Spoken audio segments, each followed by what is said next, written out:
Every evening, a dramatic show takes place at the border between Pakistan and India. It's an over-the-top display of strength and nationalism from both sides. But while this showdown is mostly ceremonial, the animosity between these two nuclear-armed countries is very real. A lot of this bitter rivalry can be traced back to when Pakistan and India were still united under British rule. Back to this moment. Your contribution on Patreon enables us to continue researching and producing in-depth documentaries on important historical events. For nearly 200 years, the people of India lived under British rule. At the time, dominant religious groups in the country included Hindus, Muslims, and Sikhs. The British colonized this large nation through a policy of divide and rule that pitted these religious groups against each other. The strategy was that Indians would be busy fighting each other instead of British imperial rule. But after decades of violence and oppression by the British, people found a reason to come a movement for independence. The British responded with brutality and violence. But eventually, the movement for independence led to a decision that would create a political rift between Hindus and Muslims. Britain passed the Government of India Act of 1935. It gave Indian provinces a new political structure, while still under the authority of the British Crown. The act set up local governments with dedicated seats for representatives from religious groups, including Hindus who got general seats, along with Sikhs and Muslims or Mohammedan. Hindus and Muslims in particular had been at odds at other points in British India's history, but the act created even more division through assigned seats for religious groups.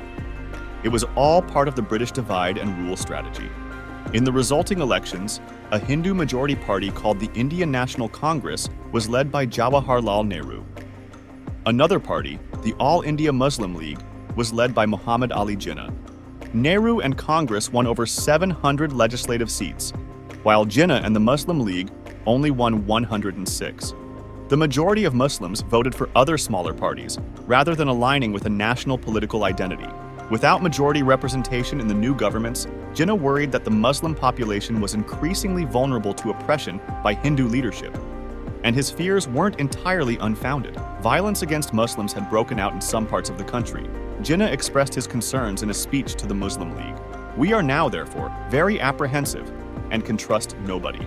This was a striking turn for a man who had once been an ambassador for Hindu-Muslim unity.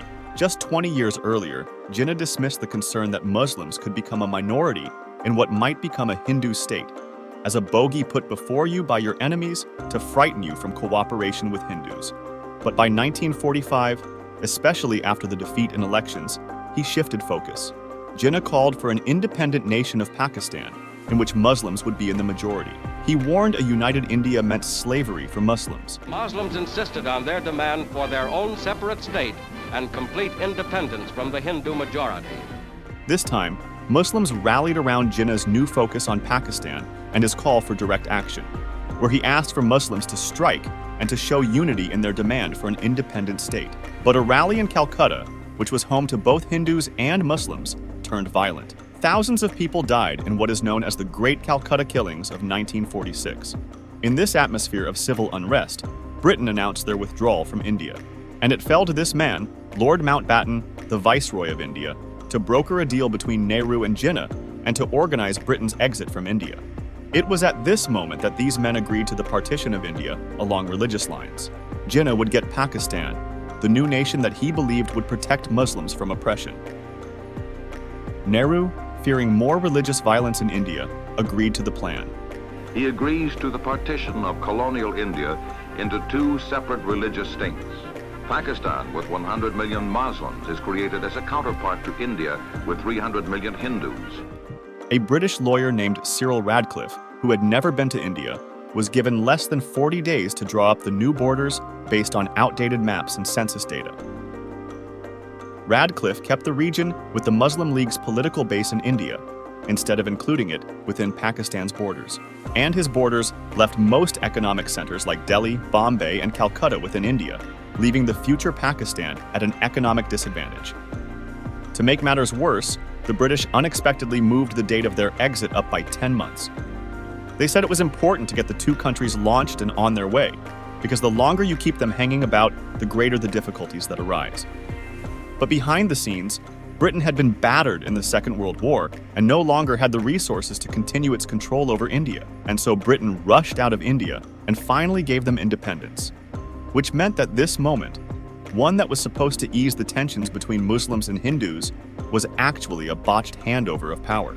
On this historic day, when India takes her place as a free and independent dominion in the British Commonwealth of Nations, I send you all my greetings and heartfelt wishes.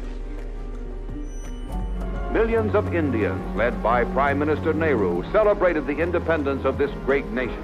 Led by Muhammad Ali Jinnah, the new Dominion of Pakistan also celebrated its independence on August 15, 1947. It marked the origins of India and Pakistan with horrific bloodshed.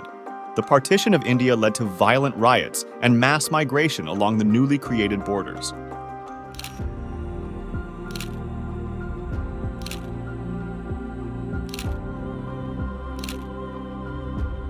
Fearing religious persecution, many Muslims fled to Pakistan, while Hindus and Sikhs moved across the border to India, but many never made it to their destinations. In the trail of murder and arson come the refugees. Their suffering is the new tragedy of India. Carrying their few possessions, they flee from savagery and butchery that has never been exceeded even in India's stormy history. About 1 million people died and over 14 million were displaced. Most of the bloodshed happened here in Punjab and Bengal, where the new border cut through provinces that were home to Muslims, Hindus, and Sikhs. Independence has not yet brought them peace. Rejoicing turned quickly into horror and mourning. Throughout this vast land, Hindus and Muslims seek safety in new surroundings. Peace-loving people, theirs is the real tragedy. And another province, Kashmir, which fell on the border, became the center of a different conflict, a dispute over ownership that would define the rivalry between the two nations for decades to come. Already the province of Kashmir is in dispute. India is trying to hold down by force what she managed to grab by fraud. The present hostilities originated with large-scale infiltrations of armed personnel from Pakistan. Principle must prevail over power. Jammu and Kashmir is not an integral part of India. It has never been an integral part of India. You must now address yourself as a Security Council. For 18 years, you have played and toyed with the future of Kashmir. अगर पड़ोसी हमारे घर में दखल दे, शांति को भंग करने की कोशिश करे, तो फिर अपनी रक्षा करना, अपनी हिफाजत करना ये हमारा काम है और हम कर रहे हैं, करेंगे. When it comes to the question of Kashmir, prove that multilateralism can succeed. Prove that the United Nations Security Council, under your worthy presidency, can succeed and deliver peace in our region. The rivalry between India and Pakistan has persisted for over 70 years. But it's important to remember where it all began. A British strategy that was designed to create a religious divide between people of one nation. The animosity between Hindus and Muslims actually predates the British Empire. But for this story, we really wanted to cover how religious divisions became politically defined under British rule. And also in this video, we mentioned Kashmir as being a major point of conflict. We didn't go very in-depth into it in this video at all, but in the next episode of Discover Dynasty, we will explain about the Kashmir issue. So subscribe for more updates.